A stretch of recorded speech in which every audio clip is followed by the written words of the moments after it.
कृष्णा राधे राधे भक्तजनों, आज आप सुनेंगे आषाढ़ मास की रविवार की व्रत कथा। बुढ़िया माई और सूर्या देव और उनकी पड़ोसिन अपराधिनी की कहानी। किसी गांव में एक बुढ़िया माई वो रहा करती थी। रविवार के दिन गोबर से अपने घर को लिपना उस बुढ़िया माई का अटल नियम था। वो बुढ़िया माई रविवार को दिन भर निराहार व्रत रहकर शाम को अन्न भोजन करती थी। फल सूर्य भगवान को अर्पित करती थी। उस प्रसाद को सूर्यास्त होने से पहले ही ग्रहण कर लेती थी। इस कृत्य के फल स्वरूप थोड़े ही दिनों में बुढ़िया माई का घर धन धनाई से परिपूर्ण हो गया। उस बुढ़िया माई का सुखी दशा में देखकर उसकी एक पड़ोसिन उसे ईर्ष्या करने लगी। उसकी पड़ोसिन अपने मन में सोचने लगी कि मेरी गाय को गोबर से लिपने पोतने के कारण ही बुढ़िया माई धनवान बन गई है। अब उसकी पड़ोसी ने अपनी गाय का गोबर बुढ़िया को नहीं देना चाहती थी, इसलिए वो अपनी गाय को घर के भीतर ही बांध रखती है। दूसरे रविवार के दिन अपना घर लिपने के लिए बुढ़िया गोबर ना पा सकी, इसलिए बड़ी असुविधा में हुई। अपने नियम में बाधा पड़ने के कारण वो बुढ़िया माई बड़ी उदास हो गई। मानसिक चिंता के कारण बुढ़िया माई भगवान सूर्य देव को कुछ भी अर्पित ना कर सकी और ना तो सवाए ही प्रसाद रूप में कुछ ग्रहण किया। शाम को वो भूखी प्यासी चिंतातुर अवस्था में सो गई। रात्रि में भगवान सूर्य नारायण ने उस बुढ़िया माई को सपने में दर्शन देकर दुख का कारण पूछा। बुढ़िया ने दुखी होकर कहा कि आज गोबर ना मिलने के कारण मैं नियम अनुसार आपका पूजा ना कर सकी। मेरा नियम भंग हो गई है। इसी एक बात से अत्यंत दुखी हूँ। बुढ़िया माई की बातों से दुखित होकर सूर्य भगवान ने कहा कि मैं तुम्हें एक गाय देता हूँ जिससे तुम्हारी इच्छा पूर्ण होगी और मैं तुम्हारे व्रत पालन की निष्ठा से अत्यंत प्रसन्न होकर तुम्हें वरदान देना चाहता हूँ। अर्थात अब से सदाए तुम्हारा घर धन पुत्रादि से संपन्न रहेगा। इतना कहकर भगवान वहाँ अंतर ध्यान हो गए। सुबह उठने पर बुढ़िया माई ने अपने आंगन में एक बछड़े वाली गाय को देखा। रात्रि में देखे हुए सपना की बात बुढ़िया माई को याद आने लगी। बुढ़िया माई ने गाय को घर से बाहर बांधकर उसके चारा की व्यवस्था की। बुढ़िया माई के दरवाजे पर बंधी हुई गाय को देखकर उसी ईर्ष्यालु पड़ोसिन के आश्चर्य का ठिकाना ना रहा। उस गाय के सोने का गोबर के देखकर उसकी पड़ोसिन विस्मित हो गई। उसकी पड़ोसिन ने उस सौरनमय गोबर के स्थान पर अपनी गाय का स्वाभाविक गोबर रख कर उसे उठा लिया, परंतु बुढ़िया उसके इस कपटचारिणी का भेद ना जान सकी। बुढ़िया माई की इस अज्ञानता पर भगवान सूर्य देव ने विचार किया कि मेरी गाय से इस बुढ़िया माई का उपकार नहीं हो रहा है।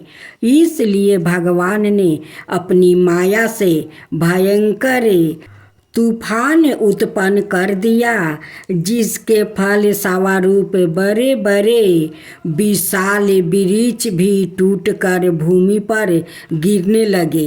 इस विनाशकारी दृष्टि को देखकर बुढ़िया ने अपनी गाय को घर के भीतर बांध दिया। प्रातः काल उस गाय के बुढ़िया माई को सौरन मई सोना गोबर प्राप्ति हुआ।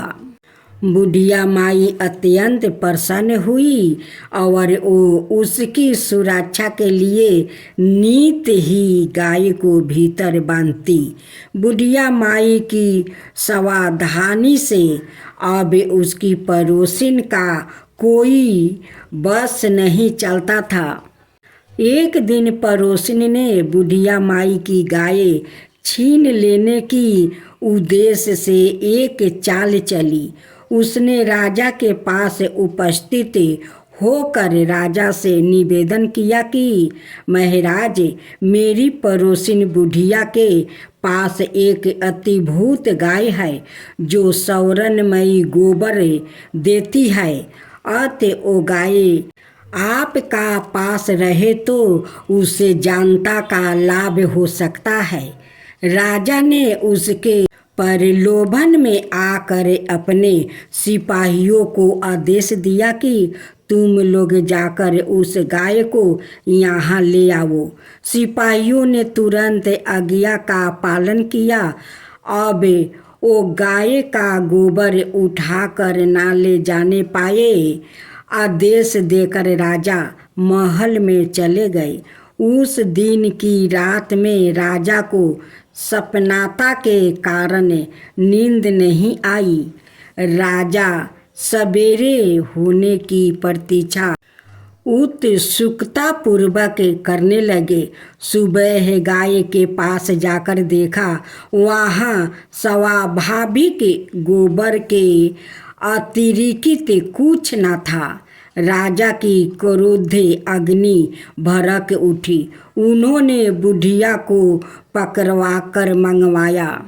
राजा ने उस बुढ़िया से पूछा, क्या तुम्हारी गाय सोने का गोबर देती है? इस बात की सूचना पर मैंने तुम्हारी गाय मंगवाई थी। फिर क्या कारण है कि गाय सोने का गोबर ना दे सकी? बुढ़िया माई ने उत्तर दिया, महाराज, गाय के गोबर से घर लिपना मेरा नित्य का काम है। मैं दिन भर व्रत रहकर संध्या काल भगवान सूर्य को नैवेद्य अर्पित कर उस प्रसाद को ग्रहण करती हूँ। मेरे पास जब अपनी गाय ना थी तो मैं पड़ोसिन के गोबर से घर लिपती थी। देव योग से गोबर के अभाव में मैं एक दिन अपने नियम का पालन ना कर सकी। उसी दिन मैं रात्रि में भूखी ही सो गई। रात्रि में भगवान ने सपने देखकर मुझे यह गाय प्रदान किया।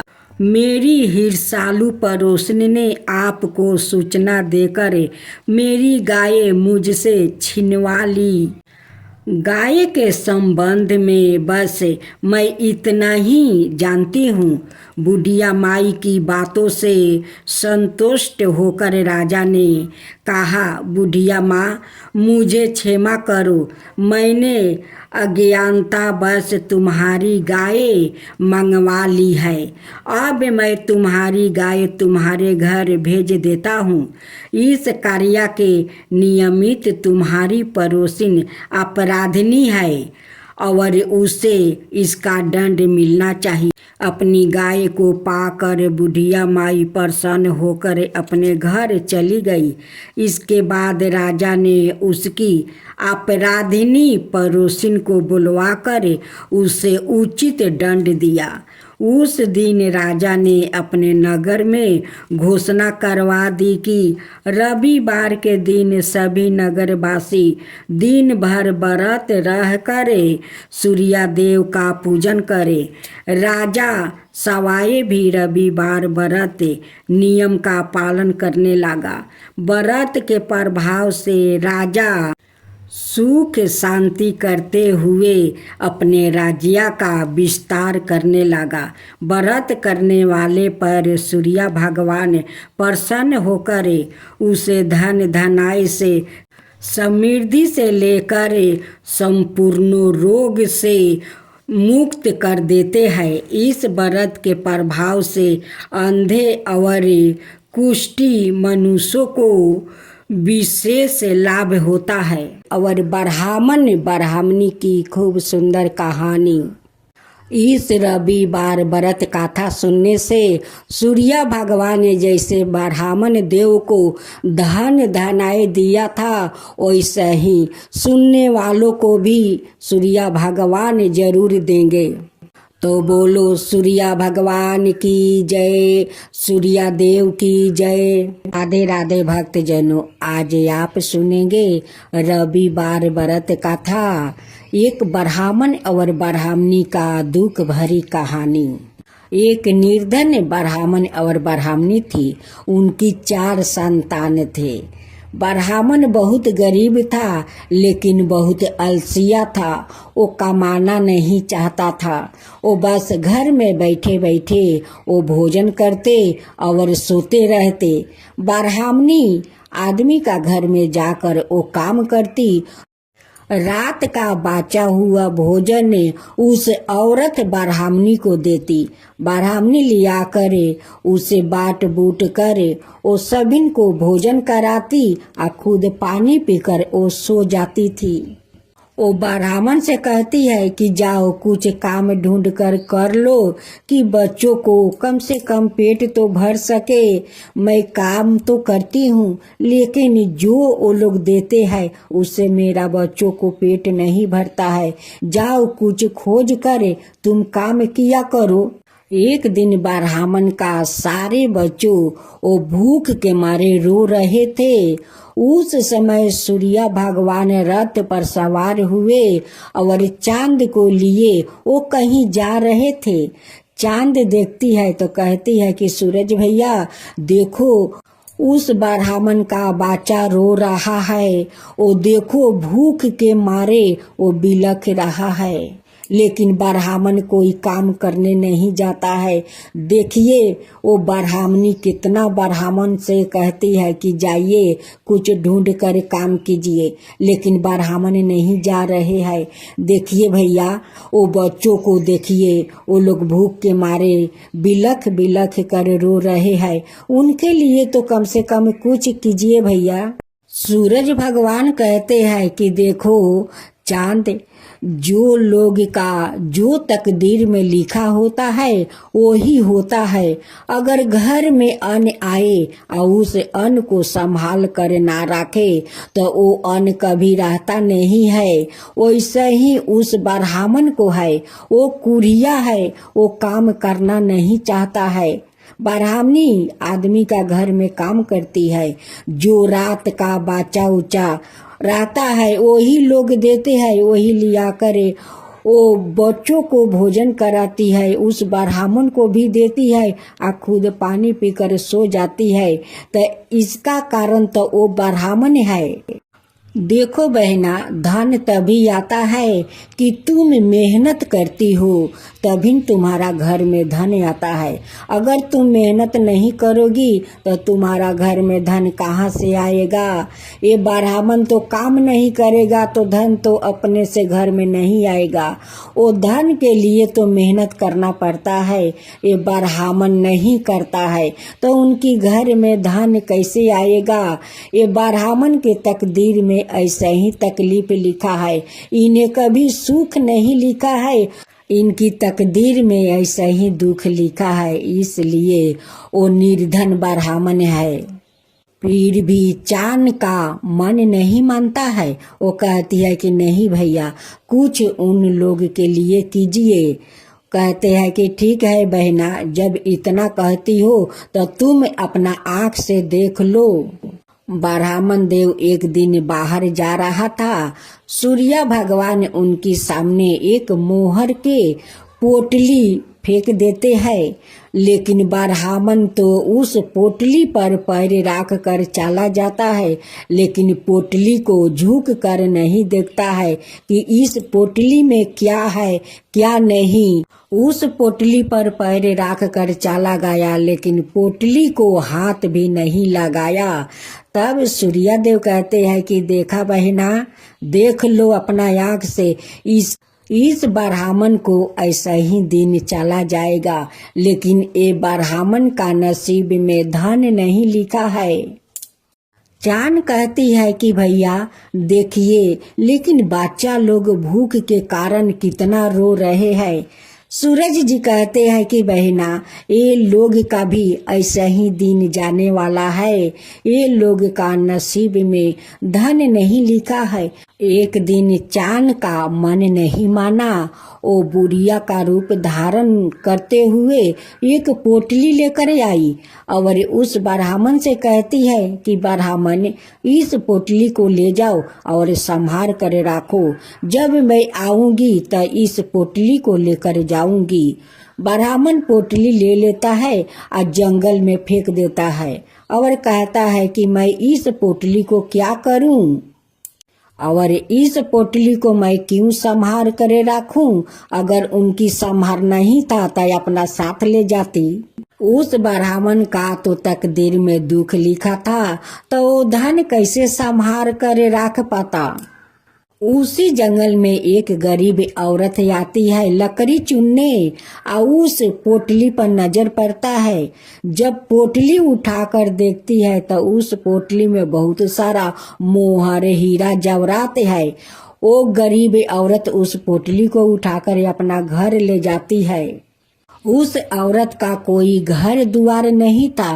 वो टूटे हुए घर में अपना परिवार के साथ रहती थी और लकड़ी रोज जंगल से चुन कर ले जाती है और बाजार में बेचती है। उसी से उनका संसार चल रहा था।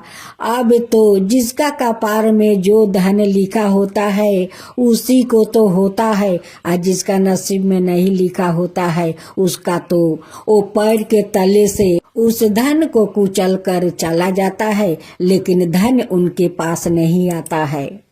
तब सूर्य देव कहते हैं कि बहना, तुम तो पोटली लेकर उस ब्राह्मण के दिया, लेकिन ब्राह्मण क्या किया, वो पोटली को जंगल में फेंक दिया, क्योंकि उनकी तकदीर में वो धन नहीं लिखा था।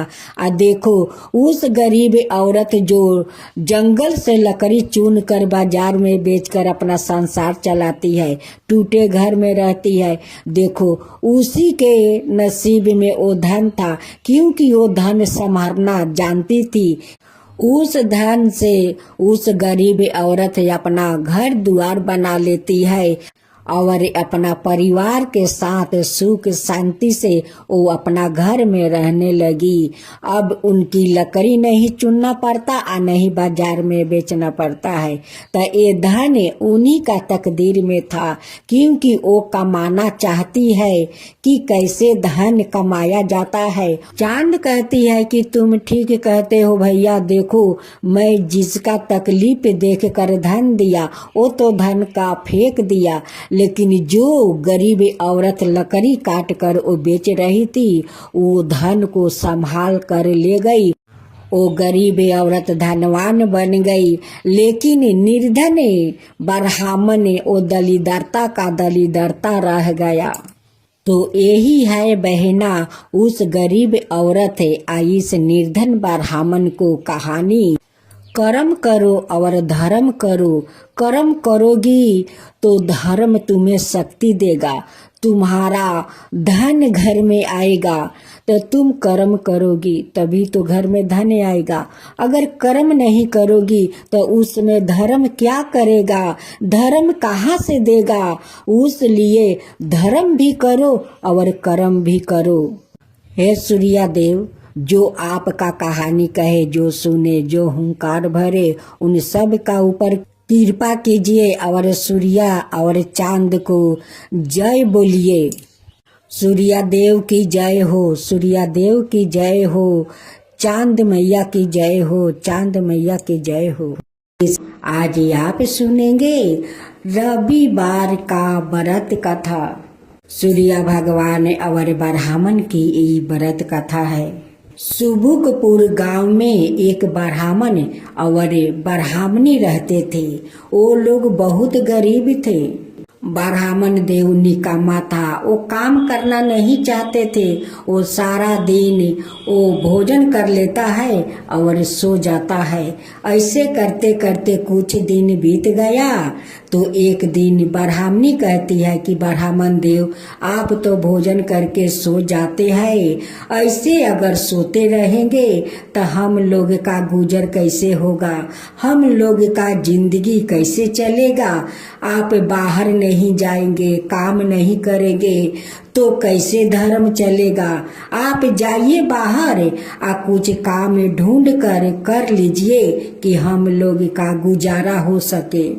ब्राह्मणी हमेशा उदास से बैठे रहती थी। ब्राह्मण देव तो ब्राह्मणी का बात नहीं सुनते। बस ब्राह्मण देव झील में जाते हैं, स्नान करते हैं, सूर्य भगवान को वो जल चढ़ाकर फिर घर आकर सो जाते हैं। ब्राह्मणी ब्राह्मण को कहते कहते थक गई थी, लेकिन ब्राह्मण देव है कि ब्राह्मणी का बात वो नहीं सुनते थे। एक दिन ब्राह्मणी का गुस्सा आया तो वो कहने लगी कि ठीक है, आप तो काम करने जाएंगे नहीं तो चलिए, जो झील में आप स्नान करते हैं, सूर्य देव को अर्घ देते हैं, उसी झील में चलकर हम दोनों डुबकी लगाकर अपना प्राण त्याग देते हैं।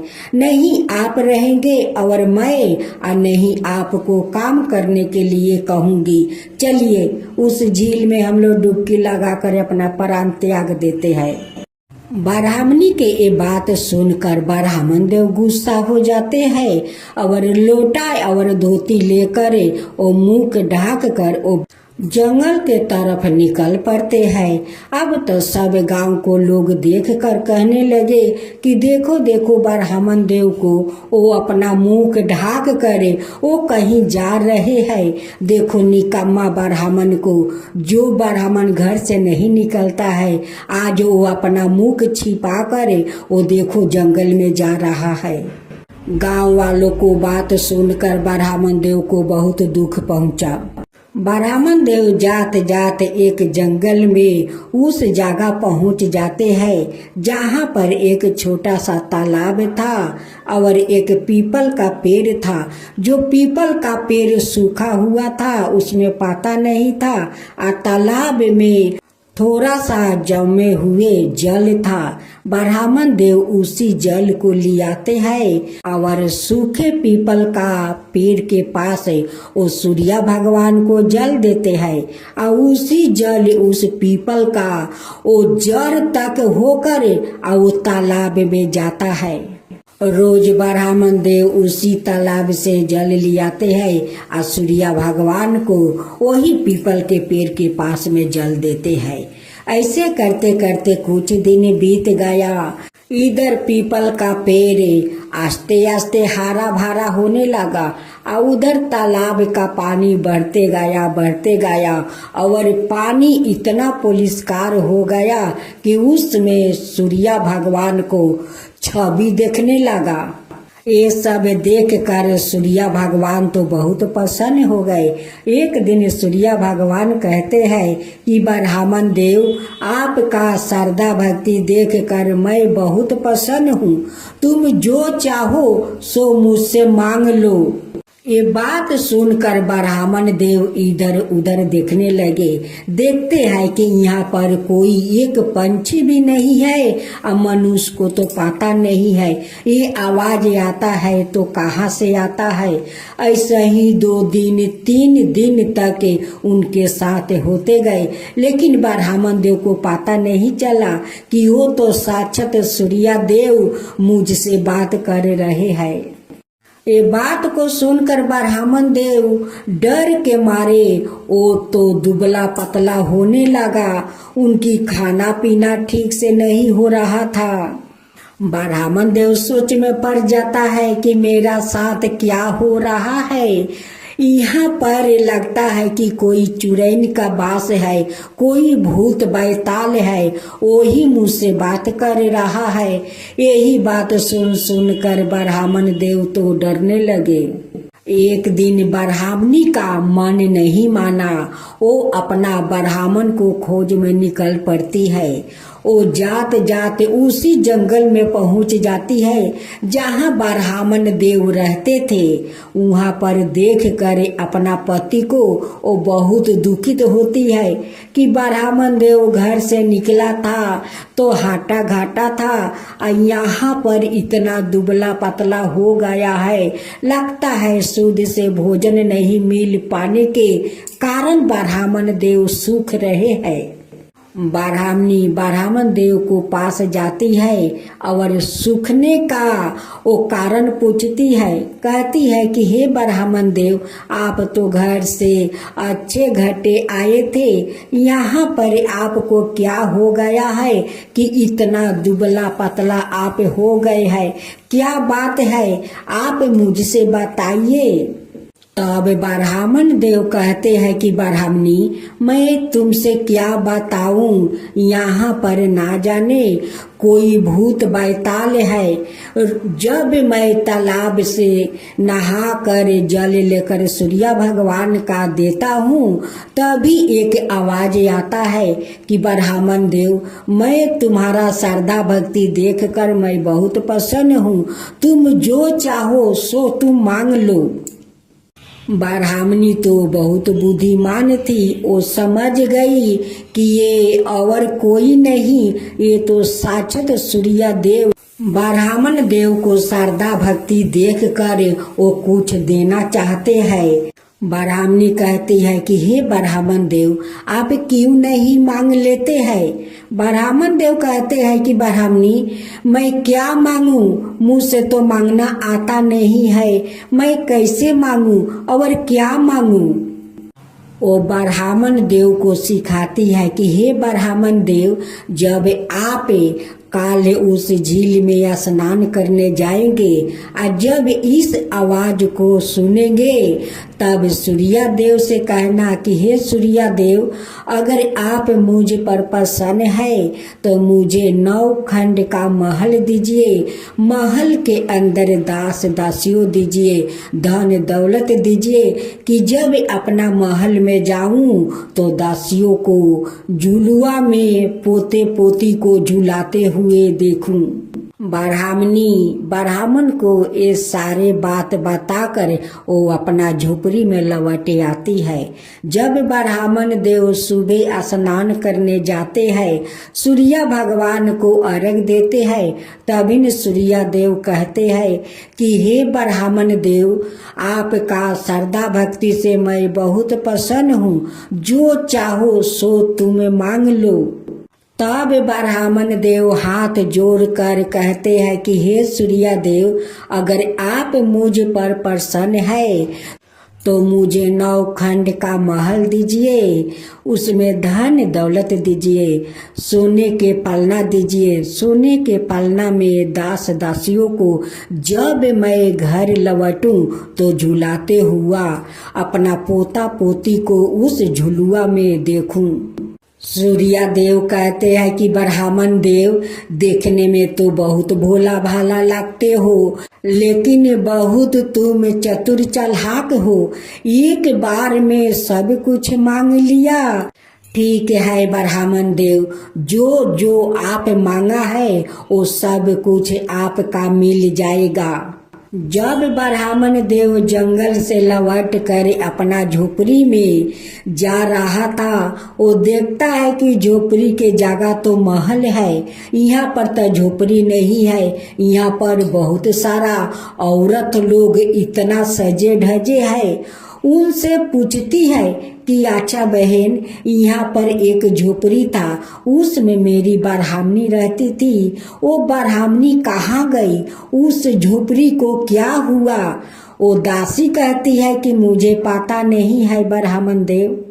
उसी समय ब्राह्मणी लाल चुनरी पहने हुए, आभूषणों से लदे हुए, हाथ में आरती के थाल लिए हुए ब्राह्मण के पास आती है और कहती है कि हे ब्राह्मण देव, ये आपे के ही महल है, ये तो आपका सूर्या देव को चमत्कार है, आपका सेवा के कारण तो सूर्या देव ये सारे महल धन दौलत सब कुछ दिया है, ये तो आपका ही भक्ति का ही फल है कि जो सूर्या देव प्रसन्न होकर ये सारे महल धन दौलत दिया है।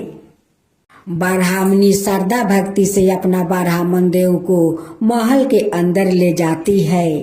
ब्राह्मण देव इस महल और धन दौलत दास दासी सोने का पलना देखकर बहुत प्रसन्न हो जाते हैं। उस गांव का राजा का जब पता चला कि ब्राह्मण का घर में कुछ खाने के लिए नहीं था और वो इतना बड़ा महल कहाँ से आ गया, राजा अपना नौकर से कहते हैं कि जाओ उस ब्राह्मण को इस महल में बुला कर ले आओ। और नौकर आता है और ब्राह्मण देव को कहता है कि हे ब्राह्मण देव, राजा आपको महल में बुलाया है। ब्राह्मण देव जाते हैं तो राजा उनसे पूछते हैं कि हे ब्राह्मण, तुम्हारा घर में काल खाने के लिए एक दाना भी नहीं था, आज तुम्हारा इतना बड़ा महल धन दौलत दास दासी कैसे हो गया? आप कहीं तो डकैती नहीं किया है, डाका तो नहीं मारा है?